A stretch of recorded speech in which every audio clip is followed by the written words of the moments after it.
വിശുദ്ധ Francis Borgia സ്പെയിനിലെ വലൻസിയയിൽ ഗാൻഡിയ എന്ന നഗരത്തിൽ ഫ്രാൻസിസ് ജനിച്ചു. അവൻ്റെ അമ്മ വിശുദ്ധ ഫ്രാൻസിസ് അസീസിയുടെ ഭക്തയായിരുന്നു.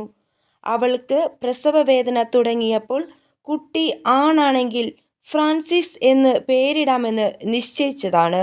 ആദ്യം ഫ്രാൻസിസ് ഉച്ചരിക്കാൻ പഠിച്ച വാക്കുകൾ ഈശോ, മറിയം എന്നാണ്. 12 വയസ്സു മുതൽ ആരഗോൺ ആർച്ച് ബിഷപ്പ് ജോണിൻ്റെ കൂടെ താമസിച്ചു. സാഹിത്യവും തത്വശാസ്ത്രവും പഠിച്ചു. ചക്രവർത്തിനിയുടെ നിർദ്ദേശപ്രകാരം എലീനർ ദെ ക്രാസ്തോ എന്ന ഒരു പ്രഭുയെ വിവാഹം കഴിച്ചു. 8 മക്കളുണ്ടായി. അക്കാലത്ത് എല്ലാ ഞായറാഴ്ചകളിലും വിശുദ്ധ കുർബാന കൈക്കൊണ്ടിരുന്നു.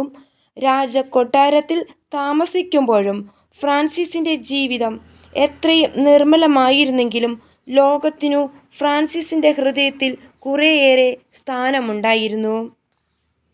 1539 മെയ് 1-ാം തീയതി ഇസബൽ ചക്രവർത്തിനി മരിച്ചു. ചക്രവർത്തിനിയുടെ ശരീരം തിരിച്ചറിഞ്ഞു ഗ്രനാഡയിലെ രാജകീയ ശ്മശാനത്തിലേക്ക് അകമ്പടി പോകുന്ന ചുമതല ഫ്രാൻസിസിൻ്റേതായിരുന്നു. ശരീരം തിരിച്ചറിയുന്നതിന് വേണ്ടി ശവമഞ്ചം തുറന്നു. സൗന്ദര്യധാമമായിരുന്ന ഇസബൽ ചക്രവർത്തിനിയിൽ മരണം വരുത്തിയ മാറ്റം കണ്ടിട്ട് ഫ്രാൻസിസ് പറഞ്ഞു, ഉജ്ജ്വലമായിരുന്ന ആ നേത്രങ്ങൾക്ക് എന്തുപറ്റി? സുന്ദരമായിരുന്ന ആ മുഖത്തിൻ്റെ പ്രൗഢിയും സൗന്ദര്യവും എവിടെപ്പോയി? അങ്ങു തന്നെയാണോ ഞങ്ങളുടെ ചക്രവർത്തിനി ഡോണ ഇസബൽ? അവിടെ വെച്ചു തന്നെ ലൗകികാർഭാടങ്ങളോട് വെറുപ്പ് തോന്നി.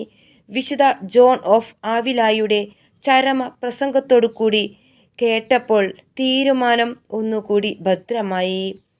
ആ പരിശുദ്ധ വൈദികനോട് ആലോചിച്ചുകൊണ്ട് താൻ ഭാര്യയെ അതിജീവിക്കുകയാണെങ്കിൽ ഈശോ സഭയിൽ ചേരുന്നതാണെന്ന് അദ്ദേഹം നിശ്ചയിച്ചു. 1546 മാർച്ച് 27-ാം തീയതി ഭാര്യ മരിച്ചു. ഫ്രാൻസിസ് 36-ാമത്തെ വയസ്സിൽ ഈശോ സഭയിൽ ചേർന്നു. 1548-ൽ വ്രതവാഗ്ദാനം ചെയ്തു. 1551-ൽ പുരോഹിതനായി. സ്ഥാനമാനങ്ങൾ വേണ്ടെന്ന് വെച്ചാണ് സഭയിൽ ചേർന്നതെങ്കിലും 1565-ൽ അദ്ദേഹം സഭയുടെ സുപ്പീരിയർ ജനറലായി. തുർക്കികൾക്കെതിരായി ക്രിസ്തീയ രാജാക്കന്മാരെ യോജിപ്പിക്കാൻ വിശുദ്ധ 5-ാം പിയൂസ് മാർപ്പാപ്പ ഫ്രാൻസിസ് ബോർജിയോട് ആവശ്യപ്പെട്ടു.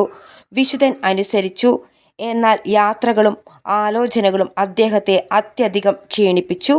റോമിൽ മടങ്ങിയെത്തിയിട്ട് താമസിയാതെ 1572 ഒക്ടോബർ 10-ാം തീയതി അദ്ദേഹം അന്തരിച്ചു. അദ്ദേഹം Spain, France, Belgium, Germany, Poland എന്നീ പ്രദേശങ്ങളിലായി 31 പുതിയ കോളേജുകൾ സ്ഥാപിക്കുകയുണ്ടായി. ഫ്ലോറിഡ, മെക്സിക്കോ, പെറു, ക്രീറ്റ് മുതലായ പ്രദേശങ്ങളിൽ മിഷൻ പ്രവർത്തനം ശക്തിപ്പെടുത്തുകയും ചെയ്തു. പോർച്ചുഗലിൻ്റെ മധ്യസ്ഥനായ ഫ്രാൻസിസ് ബോർജിയയെ 1670 ജൂൺ 20-ാം തീയതി ക്ലെമന്റ് 10-ാമൻ മാർപ്പാപ്പ വിശുദ്ധനായി പ്രഖ്യാപിച്ചു.